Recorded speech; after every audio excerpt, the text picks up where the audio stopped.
Hello students, welcome back to English Master. Today we are going to cover another chapter of class 11th English, which is chapter number 1, The Summer of the Beautiful White Horse.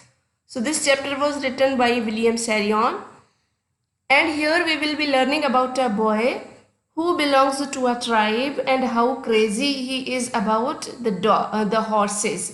So this is the story which tells about the whole craziness of the tribe into which he belongs. तो किस तरह से एक summer जो होती है beautiful white horse के साथ वो स्पेंड करता है और वो हॉर्स उसका नहीं होता क्योंकि वो उस कंडीशन में नहीं है कि वो हॉर्स को अफोर्ड कर सके। How he steals a horse and how he learns how to ride. This is the whole story of a boy. So let us begin. This story is about two poor Armenian boys who belong to a tribe whose hallmarks are trust and honesty. तो ये बच्चे जो हैं Armenian tribe को belong करते हैं और ये दोनों के दोनों जो हैं इनका ट्राइब जो है वो बहुत फेमस है किसके लिए? ट्रस्ट के लिए और ऑनेस्टी के लिए। But still because they have a passion of horse riding, so how do they manage and they even control their emotions and they remain honest, and how do they return the horse is the whole story. See, let us begin. One day back there in the good old days when I was 9 and the world was full of every imaginable kind of magnificence and life was still a delightful and mysterious dream, my cousin Murad, who was considered crazy by everybody who knew him except me, came to my house at 4 in the morning and woke me up tapping on the window of my room.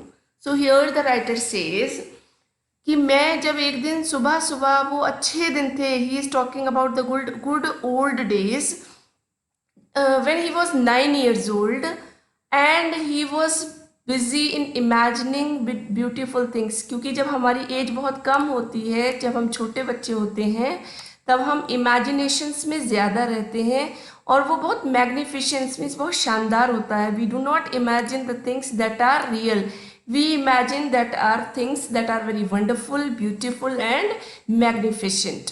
तो कहता है ऐसे ही mysterious dreams मेरा cousin Murad भी देखा करता था और वो मेरे पूरे ट्राइब में क्रेजी माना जाता था। मैं ही उसे क्रेजी नहीं मानता था। तो एक दिन की बात है, वो अर्ली मॉर्निंग एट 4 o'clock मेरे दरवाजे पर आया और मेरे रूम की विंडो को उसने क्या किया? टैप किया और उसने मुझे जगाया। Erm, he said. I jumped out of bed and looked out of the window. तो हम इस कॉन्वर्सेशन से समझ पाते हैं कि अरम जो है वो स्पीकर है जो हमें स्टोरी को नरेट कर रहा है और Murad is the cousin who came here to call him. So these are the two boys who are Armenian. I jumped out of bed and looked out of the window. मैंने खिड़की से जब बाहर देखा, I couldn't believe what I saw.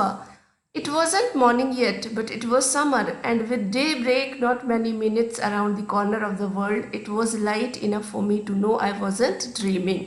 तो बताता है morning summers जो होती हैं, समर मॉर्निंग्स जो होती हैं, they are always very bright. Because during winters we see it is faded because of the fog, but mornings are very clear in summer because there is no fog around. तो वो कहता है जो मेरी आंखों ने देखा मुझे विश्वास नहीं हो रहा था और मुझे विश्वास करना पड़ा क्योंकि ये समर था और बहुत 4 बजे थे लेकिन पूरी कॉर्नर जो वर्ल्ड था उसमें लाइट फैल चुकी थी और मुझे पता था कि मैं ड्रीम नहीं देख रहा हूँ। My cousin Murad was sitting on a beautiful white horse. So this is what he noticed and he was not able to believe. So that he says these lines. कहता है मुझे विश्वास ही नहीं हुआ कि मुराद जो है मेरा कज़न वो एक ब्यूटीफुल वाइट हॉर्स पर बैठा हुआ था। I stuck my head out of the window and rubbed my eyes. Yes, he said in Armenian. So this was the language spoken by these children. It is a horse. You are not dreaming. Make it quick if you want to ride. तो उसने कहा तुम अपनी आंखें मत मलते रहो, ये कोई ड्रीम नहीं है, जल्दी आओ और मेरे पीछे बैठ जाओ। I knew my cousin Murad enjoyed being alive more than anybody else who had ever fallen into the world by mistake, but this was more than even I could believe. तो कहता है कि मैं जानता था, मेरा कज़न जो मुराद था मैंने नहीं देखा था, alive more than anybody else who had ever fallen into the world by mistake. तो ऐसे लोगों को, जो पुअर होते हैं, दुनिया उन्हें क्या कहती है कि वो they are born by mistake. तो वो कहता है कि ऐसे ही मुराद था जो पुअर था, क्योंकि वर्ल्ड उससे बाय मिस्टेक ही कॉल करेगा। कहता है लेकिन वो बहुत लाइवली था, वो हर चीज़ को अच्छे से जीता था, और मैंने लेकिन जो था मुझसे ज़्यादा इस बात पर कोई विश्वास नहीं कर सकता था, क्योंकि वो अपने कज़न को बहुत अच्छी तरह से जानता था। In the first place, my earliest memories had been memories of horses and my first longings had been longings to ride. तो वो अपनी पुरानी मेमोरीज को याद करते हुए जब स्टोरी लिख रहा है तब हमें बताता है कि अगर सबसे पहले बात करें तो मुझे याद है कि जो मेरी चाइल्डहुड मेमोरीज थी वो किसके साथ थी, एक हॉर्स के साथ थी, और जितनी भी मेरी लॉन्गिंग्स हैं, जो इच्छाएं हैं, वो किससे जुड़ी हुई थी, राइडिंग से जुड़ी हुई थी।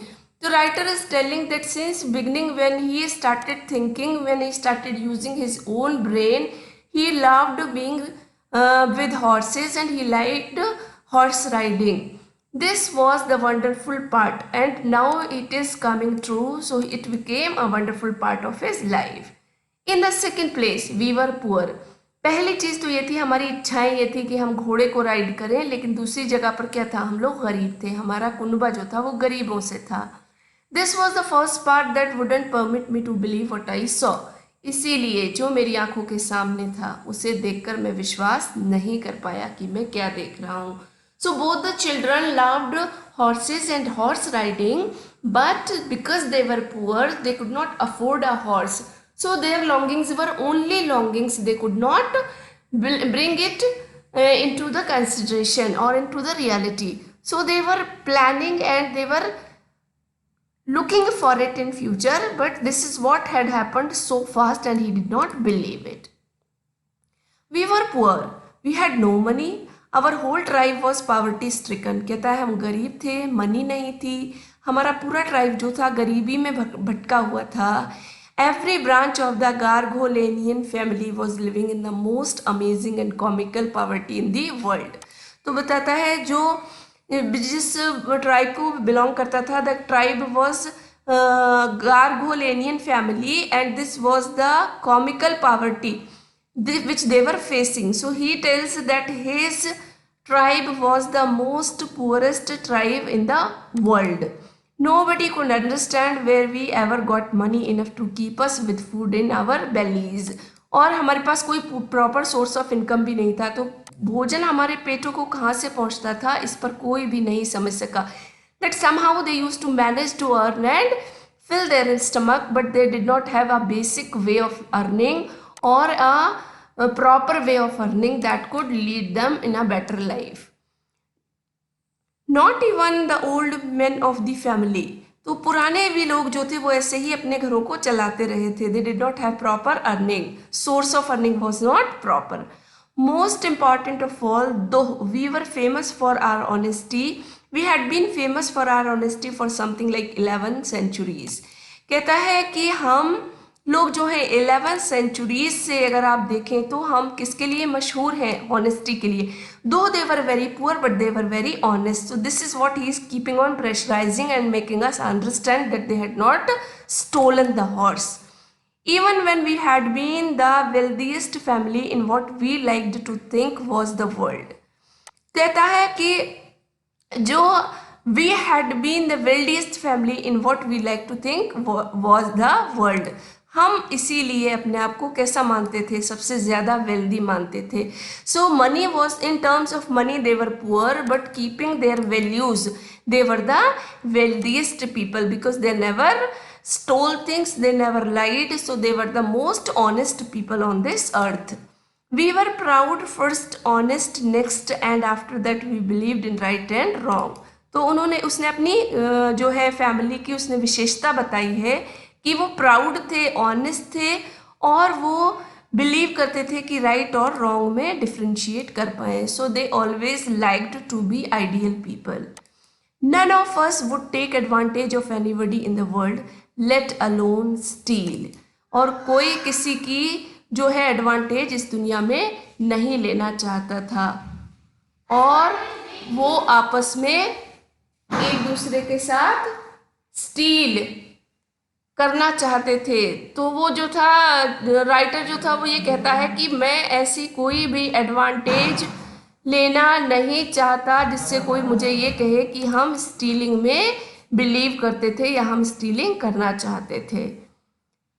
Consequently, even though I could see the horse so magnificent, even though I could smell it. तो राइटर यहाँ तो अपनी फैमिली के बारे में बताता है। अब वो आता है हॉर्स पे जो उसने अरम के साथ मुराद के साथ सुबह सुबह देखा।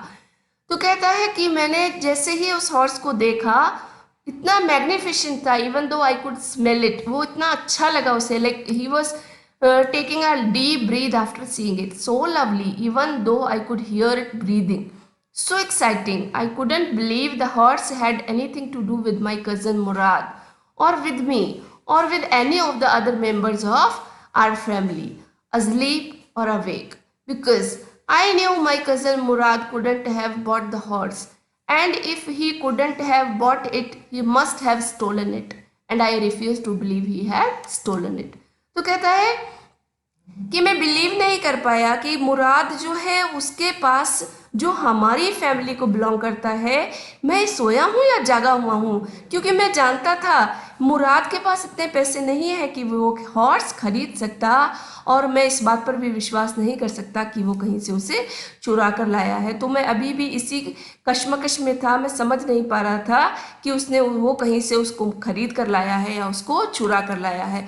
So here after seeing the horse, what the thought provoked him and what was going on in his mind, he is sharing with us. He is telling that there were 2 points. First of all, we were poor, so we could not afford buying a such beautiful horse, so that he was confused to see the horse with Murad.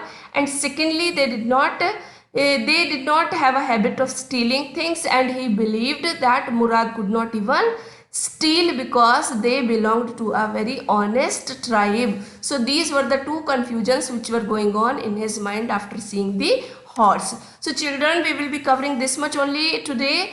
In the next part, I will cover the another part of the chapter. Till then, take care and do not forget to subscribe the channel to keep yourself updated.